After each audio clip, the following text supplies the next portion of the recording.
최근 들어서 다시 생각을 해보면 또 이런 생각이 들기도 하는 것 같아요. 이런 깨달음의 문제. 그러니까 어떤 느낌이 드냐면 이런 책을 읽으면 좀 자기 자신이 좀 정화되는 느낌이 들죠. 그래서 네. 내가 지금 나를 감싸고 있는 어떤 불필요한 것들이 보이고 그런 것들을 이런 책을 보면서 좀 덜어내야 되겠구나. 그러니까 본연의 나의 모습으로 돌아가야 되겠구나 이런 생각을 이번에 많이 했단 말이죠. 그래서 이런 좀 깨달음에 관한 책들도 인간이 좀 정기적으로 읽어줘야 되는구나. 그러니까 털어낼 것들을 좀 털어내면서 가야 된다는 거죠. 오늘도 얘기를 이따가 나오겠지만 저도 개인적으로 느끼지만 이 깨달음이라는 건 그러니까 어떤 깨달음을 얻는다. 그러니까 한 번이라고 생각하기 쉬운데 실제로 제가 읽고 제가 경험한 것은 이 깨달음도 평생 동안 계속되어야 한다라는 거거든요. 그러니까 마치 운동을 건강한 몸을 유지하려면 운동도 죽을 때까지 해야 되듯이 마찬가지로 독서도 그렇고 이 깨달음이라는 것도 한 번 유레카로 끝나는 게 아니고 그 유레카 다음에 유레카 다시 1, 다시 2 이런 식으로 끊임없이 깨달음을 얻어가는 것 자체가 깨달음이라는 생각이 드는데 그러기 위해서라도 이런 작품도 좀 정기적으로 읽어줘야 되겠다 이런 생각을 이번에 좀 많이 했던 것 같습니다. 자, 오늘 소개할 책은 헤르만 헤세의 시다르타입니다. 헤르만 헤세는 얼마 전까지만 하더라도 한국인이 좋아하는 외국 작가 순위에서 항상 탑이었죠. 지금은 아닌 것 같은데 그 정도로 국내에서 인기 있는 작가였습니다. 그리고 제가 어렸을 때 헤르만 헤세라는 작가를 처음 접했던 것도 그런 흐름 속에서 제가 접했던 거겠죠. 그래서 지금도 가끔씩은 이제 펼쳐보는데 마치 아주 오래된 옛 친구를 만나는 듯한 기분이 듭니다. 어렸을 때 제가 참 좋아했던 작가를 이렇게 시간이 지나서 가끔 보면 마치 옛 친구를 만나서 대화를 나누는 기분이 들어서 그것도 참 좋은 것 같아요. 그런데 이번에는 좀 구체적으로 제가 왜 헤르만 헤세를 만날 때마다 그 옛 친구를 만나는 느낌이 들까? 이번에는 구체적으로 좀 그 이유를 생각을 해봤는데 이런 것 때문인 것 같아요. 그러니까 헤세의 작품을 보면 헤세의 첫 작품이 1904년에 나온 페터 카멘친트라는 책입니다. 수레바퀴 아래서는 되게 비슷해요. 수레바퀴 아래서는 1906년에 나왔고 그러니까 최초의 작품인 페터 카멘친트부터 그 다음에 후기작인 유리알 루이 이런 것에 이르기까지 그의 모든 작품을 관통하는 어떤 일관적인 메시지가 그것이 저로 하여금 옛 친구를 만나는 듯한 느낌이 들게 하는 것 아닌가 하는 생각이 들었습니다. 바로 헤르만 헤세가 50년 동안 일관적으로 낸 메시지는 바로 이거죠. 다른 무엇이 되려 하지 말고 나 자신이 될 것. 이것이 헤르만 헤세의 모든 작품을 관통하는 메시지죠. 그리고 그 메시지가 가장 직접적으로 담긴 작품이 바로 저 유명한 데미안인데 데미안 말고도 헤세의 모든 작품의 메시지는 사실 일관적입니다. 데미안 때 좀 튀었어요. 강하게 나왔죠. 그러니까 대부분은 나 자신이 되는 법 또는 나 자신으로 살아가는 법 이런 것에 대한 이야기를 다루고 있다는 거죠. 작가 얘기 잠깐 하고 이야기를 이어가 보겠습니다. 헤세에 대해서 제 생각에 기억해야 될 중요한 사실은 이런 것들 몇 가지인 것 같아요. 먼저 그가 독일 사람이라는 것, 그리고 매우 종교적인 가정에서 자랐다는 것, 또 그리고 그의 친척 중에 동양 사상에 심취했던 사람들이 많아서 어려서부터 그 영향을 많이 받았다는 것, 이 정도는 웬만큼 다 아시죠? 그런데 한 가지 더 중요한 걸 아셔야 됩니다. 헤르만 헤세는 77년생입니다. 이 방에도 77년생이 계실지 모르겠는데 1877년생이죠. 그러니까 1877년생인 헤르만 헤세가 성장할 무렵의 독일 사회의 분위기는 매우 국수적이었다는 겁니다. 그래서 결국 그런 분위기를 견딜 수 없었던 헤세는 1차 대전이 발발하기 2년 전인 1912년 독일을 떠나서 스위스로 영구 이주했습니다. 평생 스위스에서 살게 되죠. 그런 조국의 국수적인 분위기가 싫어서 이때 헤르만 헤세가 스위스로 영구 이주할 때의 나이가 35이었습니다. 결국 헤르만 헤세는 스위스에서 1차 대전을 지켜봤겠죠.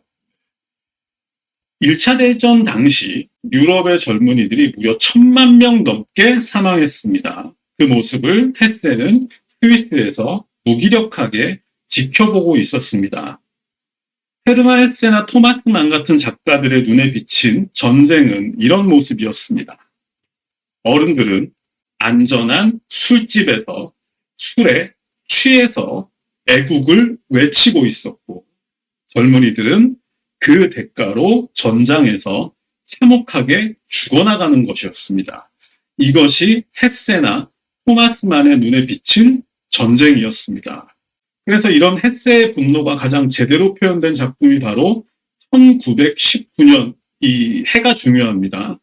1919년 발표된 데미안입니다. 왜 1919년이 중요하냐면 1차 대전이 1918년에 끝났어요. 1919년이면 1차 대전이 끝난 직후였겠죠. 그래서 데미안에는 헤르만 헤세가 1차 세계대전을 바라봤던 그 시각이 그대로 담겨 있습니다. 결국 이렇게 얘기를 하죠. 헤세는 그 작품에서 누구의 말도 들을 필요 없으니까 제발 너희들의 길을 가라고 외칩니다. 데미안에서. 그리고 심지어 이런 얘기도 하죠. 누군가가 그것을 방해하면 죽여버려도 좋다. 이렇게까지 얘기하고 있습니다. 화가 났다는 얘기겠죠. 데미안은 굉장히 거칠어요. 그러니까 전쟁이 끝나자마자 나왔기 때문에 헤세가 화가 많이 났어요. 그런데 오늘 소개할 시타르타는 데미안이 발표되고 딱 3년이 지나서 발표된 작품입니다. 시기적으로 비슷하다는 거예요. 데미안이 1919년에 발표됐고 시타르타는 22년도에 발표된 거죠. 자, 저는 개인적으로 이걸 어떻게 생각을 하느냐 하면, 물론 데미안은 가명으로 발표하긴 했지만 데미안에서 헤세가 너무 화가 많이 났었어요. 그래서 내가 좀 심했던 것 같아. 좀 가라앉히고 차분하게 다시 좀 얘기를 해보자. 이런 식으로 해서 3년 만에 시타르타가 나온 게 아닌가. 같은 얘기를 조금 더 차분하게 해보자. 라는 느낌이 시타르타에서 저는 전해지는데, 그러다 보니까 시타르타라는 책이 이런 효과도 좀 있는 것 같아요. 데미안이 쉬운 것 같으면서도 정말 어려운 책이거든요. 제가 데미안을 처음 읽은 게 초등학교 3학년 때였는데, 여름방학 때였죠. 초등학교 3학년 때나 지금이나 데미안을 보면 어렵기는 마찬가지예요. 이걸 다 이해했다라고 말하기가 되게 찝찝해요. 그러니까 그만큼 뭐랄까 어렵다라기보다는 뭔가 좀 정리가 좀 덜 됐다? 이런 느낌도 있는 거죠. 그래서 뭐 매력이 있는 건지도 모르겠지만 어쨌든 근데 데미안이 그렇게 해서 좀 복잡하고 난해하게 느껴지는 분들이라면 오히려 데미안에서 헤세가 하려고 했던 얘기는 오히려 이 시타르타에서 훨씬 더 깔끔하게 정리가 되어서 쓰여 있다 이렇게 생각하셔도 될 것 같습니다. 자, 그런 배경을 바탕으로 본격적인 책 얘기를 시작해 보겠습니다. 자, 이 책은 주인공 시타르타가 출가를 결심하던 젊은 시절부터, 우리는 출가라는 단어를 다 알죠. 출가를 결심하던 젊은 시절부터 노년에 이르기까지의 과정을 연대기 형식으로 다룬 작품인데, 중요한 것은 그가 특정 시기를 지날 때마다 얻게 되는 깨달음의 종류가 점점 변화한다는 것. 제가 시작할 때 말씀드렸죠. 깨달음이라는 것도 한 번에 끝나는 게 아니라 계속해서 이어지는 것일 뿐이다. 자, 그 얘기를 쓰고 있는 작품입니다. 결국 깨달음이라는 게 한 번이 아니라는 거죠. 그래서 오늘은 이 각 시기별로 시타르타의 깨달음이 어떻게 달라지는지를 중심으로 책을 따라가 보겠습니다. 자, 다들 아시겠지만 이 시타르타는 석가모니죠. 그냥 시타르타가 석가모니라고 생각하면 되죠. 그리고 중요한 거는 이 시타르타라는 말에 담겨있는 뜻, 의미가 바로 목적을 달성한 자라는 뜻이라고 합니다. 목적을 달성한 자, 요게 저는 더 와닿는 것 같습니다. 우리도 언젠가 목적을 달성하기를 바라겠습니다.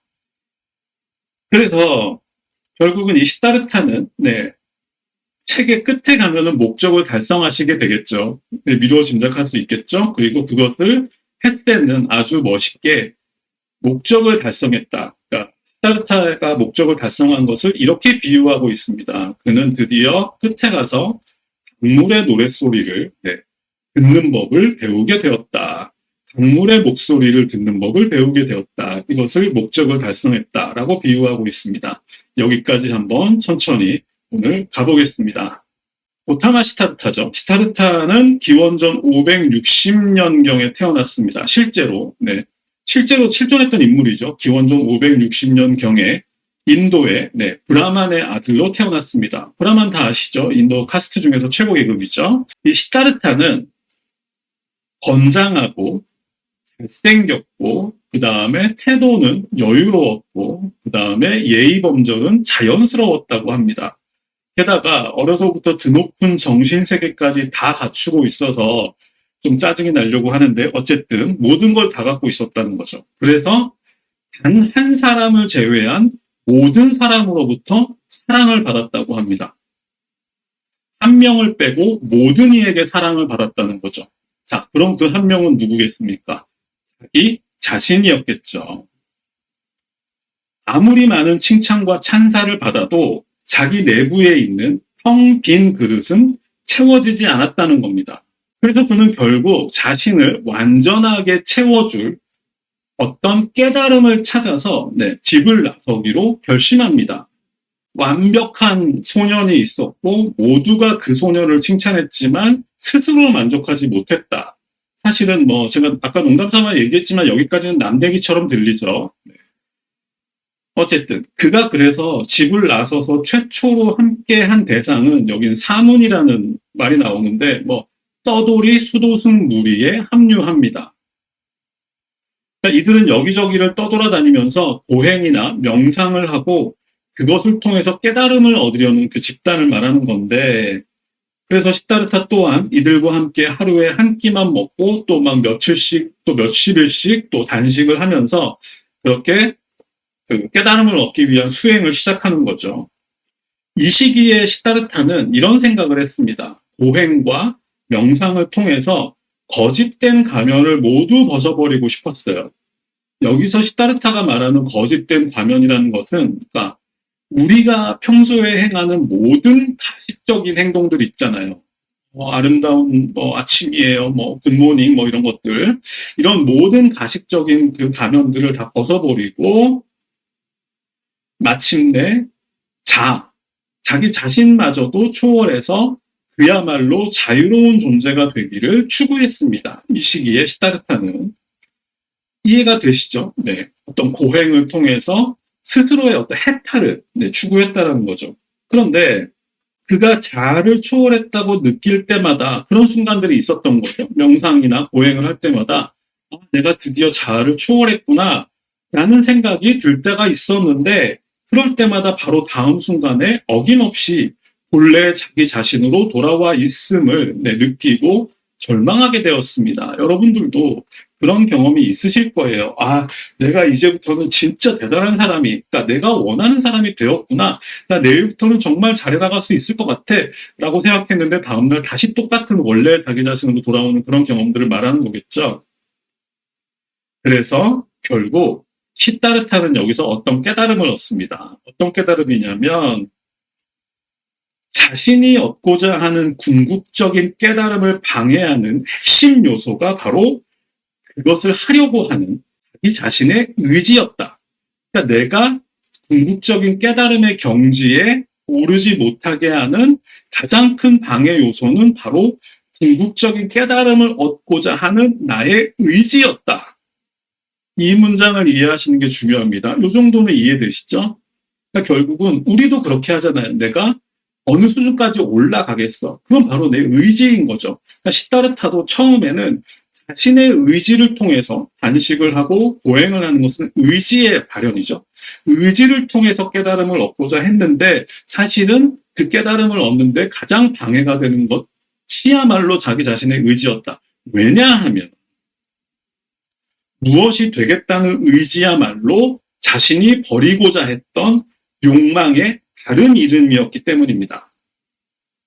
의지, 곧 욕망이었다는 걸 깨달았다는 거죠.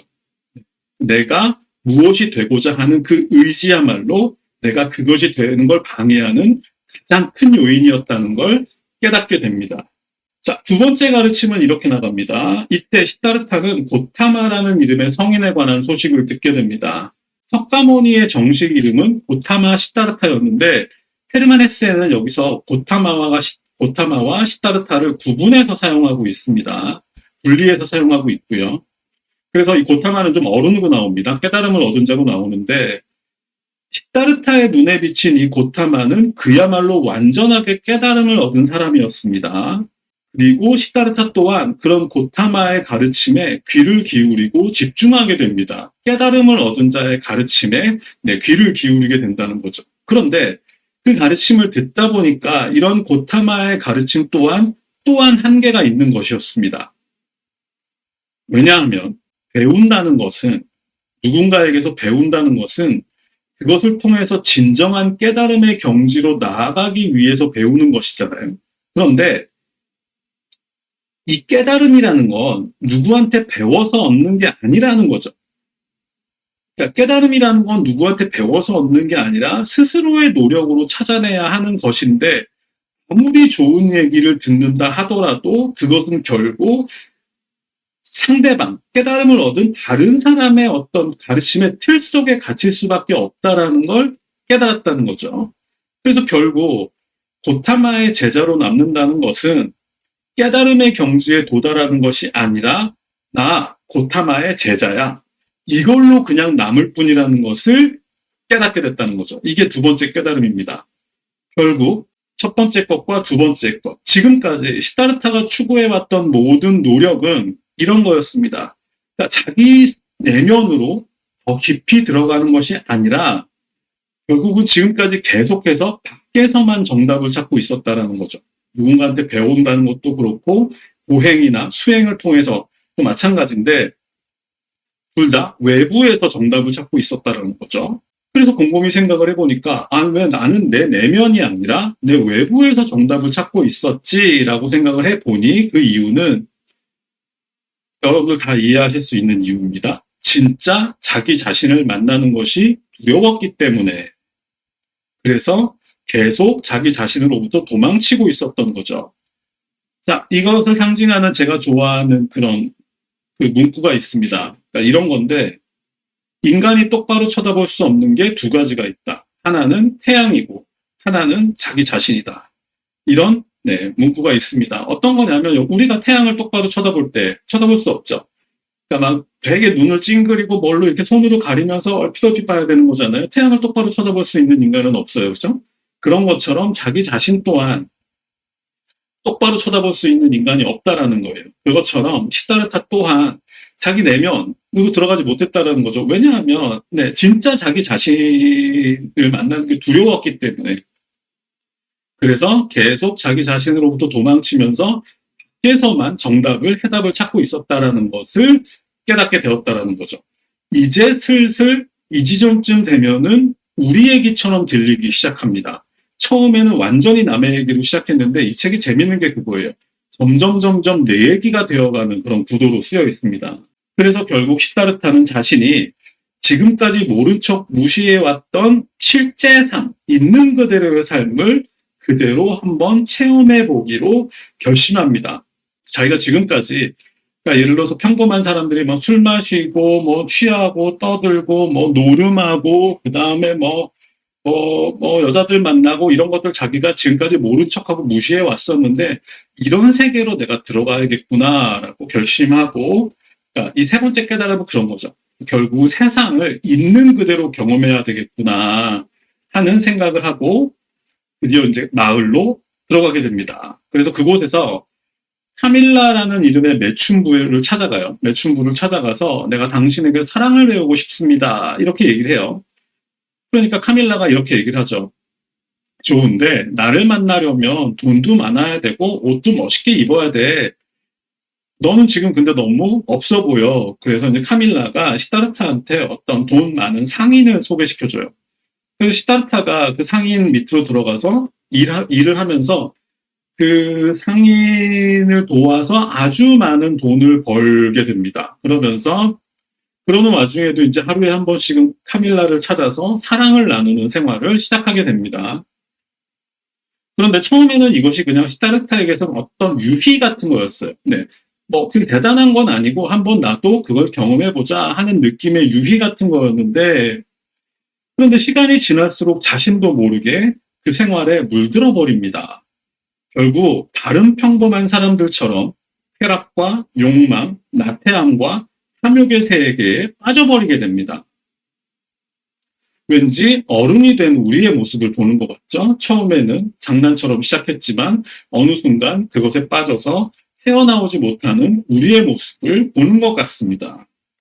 그래서 이 시타르타는 그럴 때 잠자리에 일어나서 거울을 볼 때마다 자신의 어떤 추악한 모습에 후회가 밀려왔지만 그러면 그럴수록 그는 그것을 망각하기 위해서 다시 술자리로 달려갔습니다.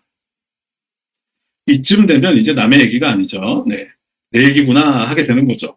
결국 시타르타는 이것을 깨닫게 되는데 어떤 거냐면 이 쾌락이라는 것은 어쩌면 한 번, 두 번, 10번, 20번쯤은 신나게 즐길 수도 있겠지만 그것을 영원히 즐길 수는 없다라는 것을 깨닫게 됩니다.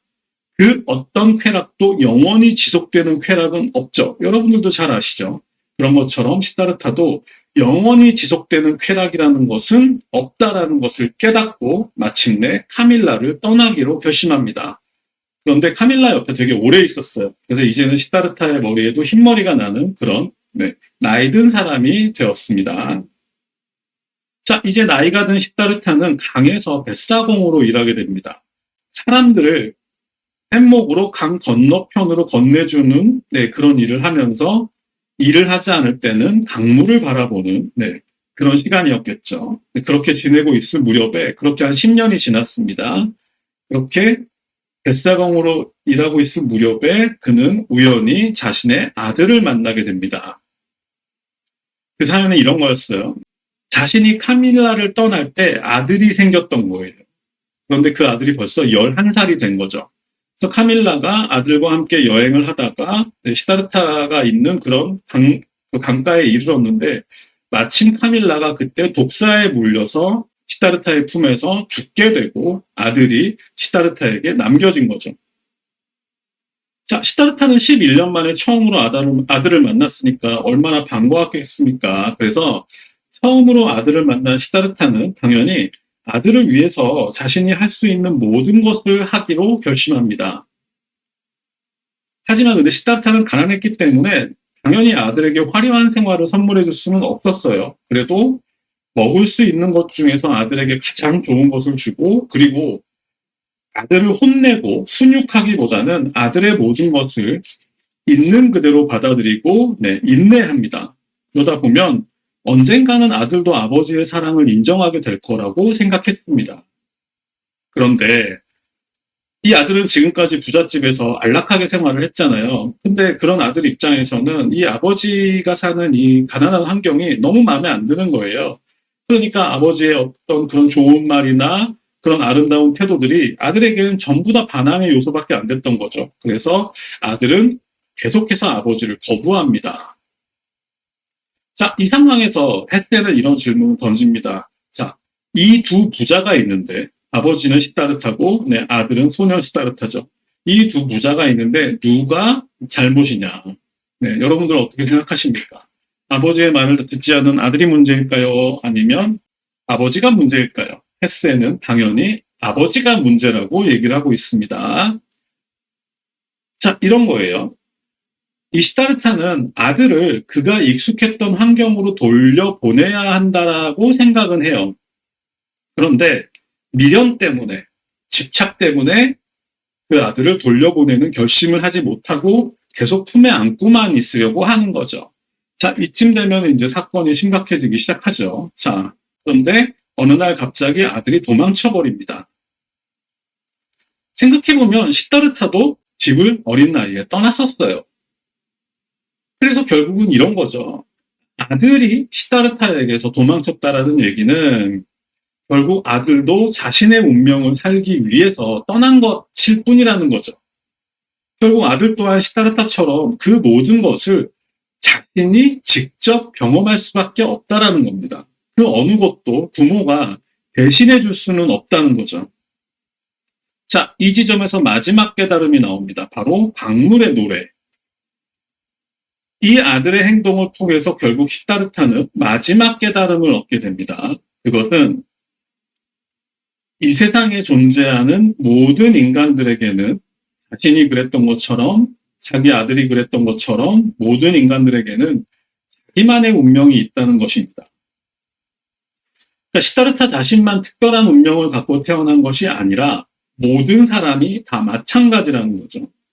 결국 아들에게는 아들만의 운명이 있고 또 그것처럼 모든 사람에게는 각자의 운명이 있으니까 그것을 존중해야 한다는 것입니다.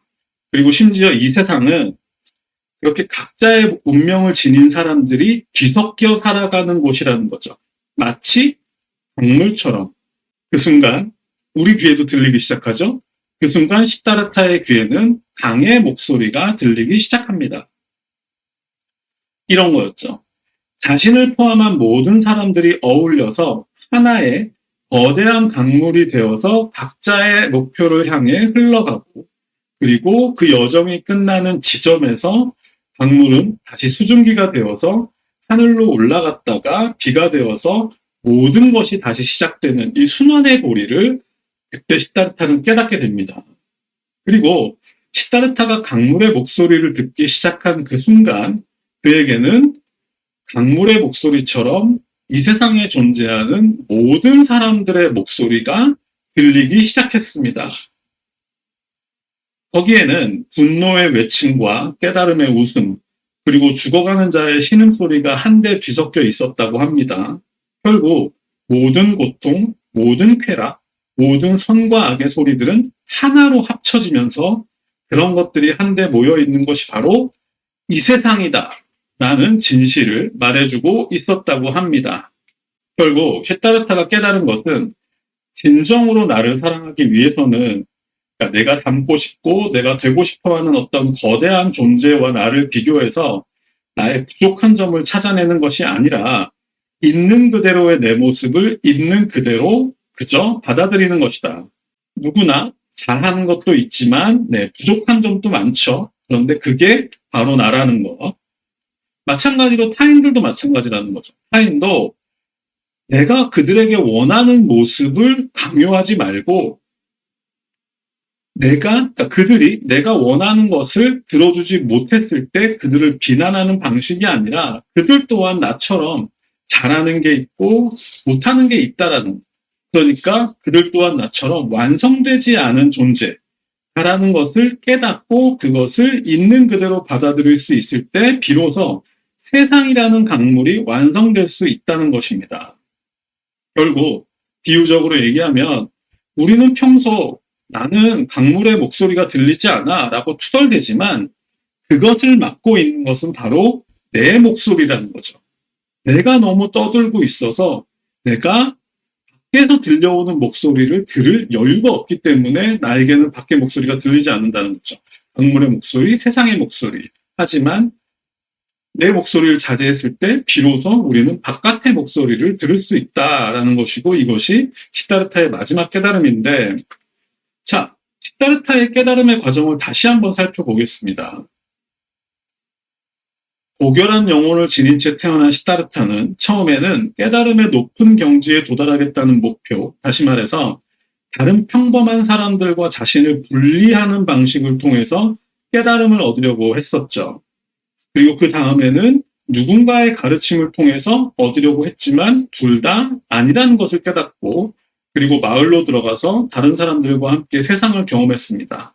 그리고 그 후로 도망친 아들의 경우를 통해서 인간은 오직 스스로를 추구할 수 있을 뿐 다른 누구의 삶에도 간섭할 자격이 없고 타인을 통제하겠다는 욕심을 버리는 것에 성공해야만 그들의 진짜 목소리를 들을 수 있고 비로소 그들과 함께 거대한 강물의 일원이 되어서 함께 노래할 수 있다는 것을 깨닫게 됩니다.